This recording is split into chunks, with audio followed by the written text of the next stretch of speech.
Alright guys, HyDra again today. Hope you're doing that and enjoying your day so far. Some fascinating comments coming out of Damon Carmabalo as to what exactly has happened behind the scenes at an OpTic camp over the last couple of seasons. Dashy versus Rambo was a big drama that we all remember at the start of the 2023 season, and even before, when Dashy was dropped going into that Modern Warfare 2 season initially. Karma says that the decision makers over there had basically no idea what they're doing, and saying that it was weak mentality from some of the players and maybe the coach of that team at the time that were frustrated with some of Dashy's antics. What are your thoughts in the comments below? Hit the like button if you enjoy. Subscribe if you're new as always. I would greatly appreciate it. First of all, on the maps here in this game, because we have more to come. This is what Treyarch says on the 16 multiplayer maps at launch. I'll just share the video that they put out with this actually as well. So we've got Subsonic, and look, we'll go through in a second what Treyarch say as to whether these maps are larger or smaller or whatever. Some of these, well, to be honest, the fly-throughs always look okay. You never really know until you see the overhead view exactly what things are going to look like. But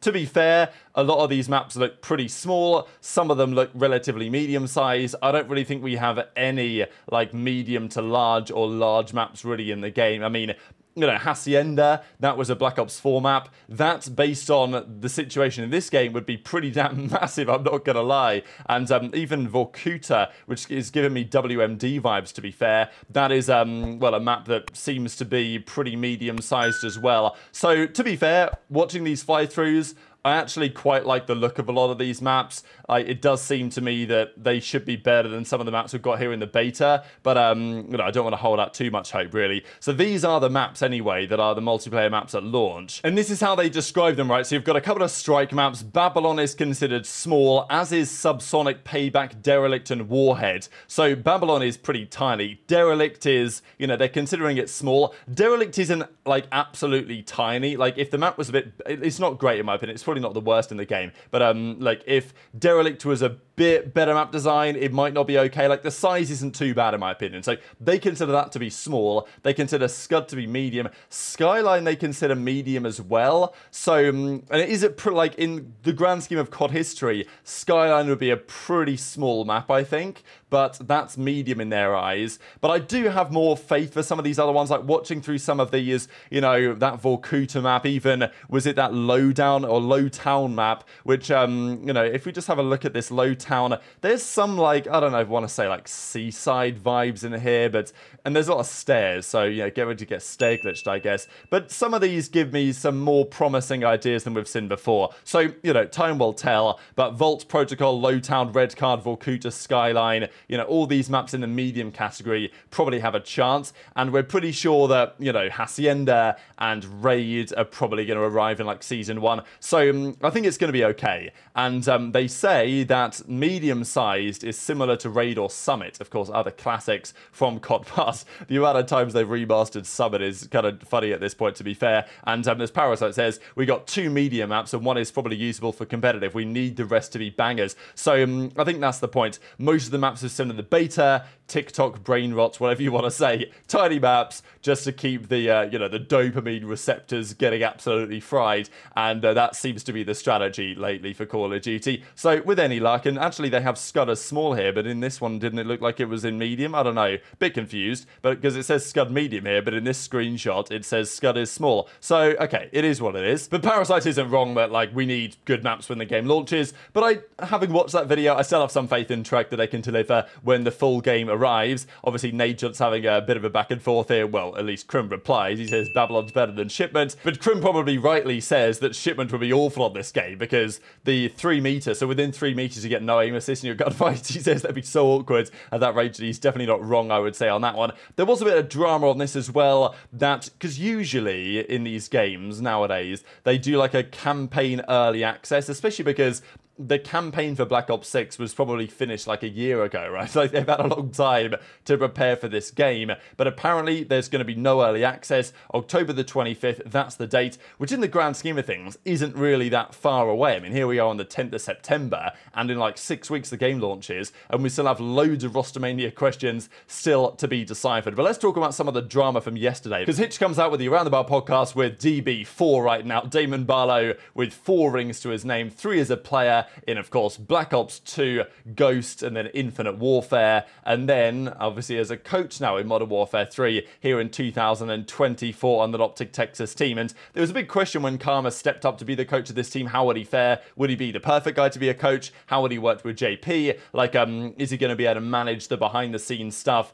as well as some others are? Because no one is going to deny Karma's ability as a player and his ability to understand and learn the game and coach players on that aspect. The question I always had was, okay, how's Karma going to work from like a man-to-man coaching perspective? Is he going to be, you know, the right person to get the best out of a team? Because Rambo, to his credit, I guess, turned the situation on Seattle Surge around this year. We know that he was the former coach for the OpTic boys. That did not end especially well because, well, we'll discuss in a second exactly why if you guys aren't familiar with that story. But he went to the Seattle Surge this year as effectively their coach and GM, and it seems like he at least was partly responsible for the decision to have Illy and Arcetes on the ARs and aBeZy on the SMG, which is a terrible idea. It was never going to work, and you know, deserves to get criticized for that. But once they made the changes, you know, with aBeZy coming into the team, which was a surprising one, but it worked, with 04 coming into the team,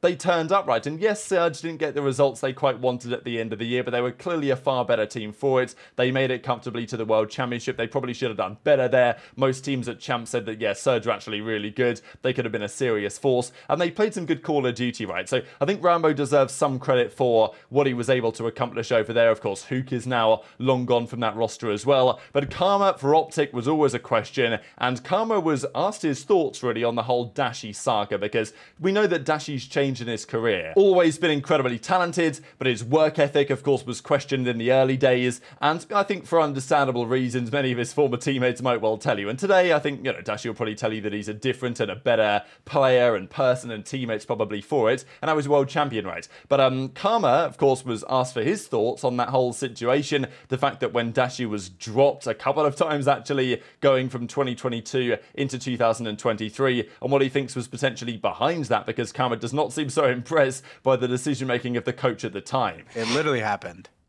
Yeah, I know. I know. My thought, like, I mean, you already asked this before, but I was like, when I saw Brandon get dropped, I was like, dude, what the fuck is going on? Like, I played with Brandon. Yeah.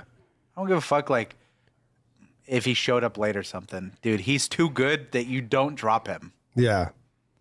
That was like another reason I was like, dude, I can coach them. Yeah.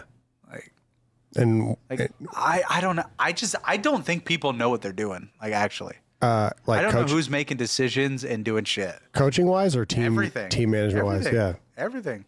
So were you concerned that you were gonna have to, because I mean, outside looking in, Brandon had 2, if not 3 of those issues before, where people were like, you know, it's something out of game, something in game, whatever. Did that concern you at all? It's weak mentals. Yeah. I don't give a fuck. If the guy's going hard in the scrims, I don't care. Yeah. I like woke up late almost for like probably 4 years. But I went hard as shit when I scrimmed. When you scrimmed. I like wake up fucking 1 minute after scrims started. Show up to the scrim and go hard. I'm going hard though. Yeah. It's like, it's all a mental thing, man. Like, I don't know. People they try pinning these stories. And I mean, hey, there might be situations where people don't give a fuck, but at least, you know, the Brandon I've known and the Brandon I've seen, he definitely gives a fuck. Cares. Yeah. Yeah. What's it like trying? So if you guys aren't familiar with the whole story behind this, really, during the 2022 off-season going into 2023, Dashy was dropped, briefly at least, but then they decided to run it back, right? So they decided to make a change. They were going to, obviously, Scump was going to move on to the flex role. It was going to be Scump, Cammy, HyDra, and Shotzzy. That was meant to be the team of 4. Then Scump decided, maybe after a word from Formal, that getting rid of Dashy was not a good idea, and then Scump thought, you know what, okay, we will run it back with Illy and Dashy and Scump and Shotzzy, and it lasted for a couple of weeks, and then they blew it up at the end of December, basically, when Dashy was then dropped again. So, you know, Rambo talked about this kind of at the time, and there was some discussion on it in late 2022, that Dashy, obviously, was not dropped for his in-game ability, but it was more out out of game stuff. It was more commitment and turning up on time and, you know, stuff like this. We talked about it before, and we probably won't talk about it much again, to be fair, because we know that Dashy as an individual has certainly changed. But it's interesting what Karma said on his perspective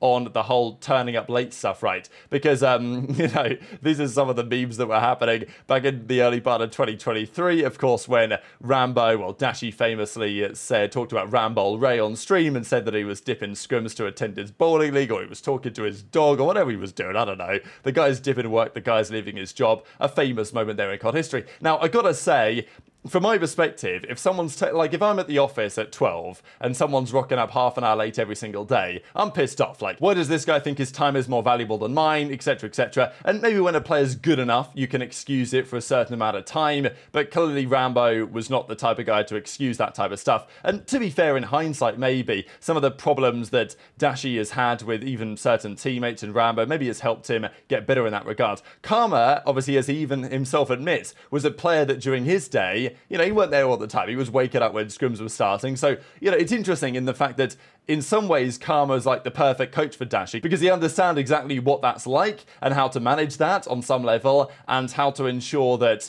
maybe other players on the team don't get too frustrated with that kind of eventuality, because Karma was doing the same thing for his career and of course he was winning a lot. But then you could argue that if he was a bit more committed or whatever, then he could have won even more. I don't know. People are going to say it either way. But also, you can argue, well, is Karma the best coach because he's not going to help Dashy like improve on that aspect? But I think Dashy did improve on that aspect, mainly because of Kenny, I would potentially say. I can't imagine that Kenny...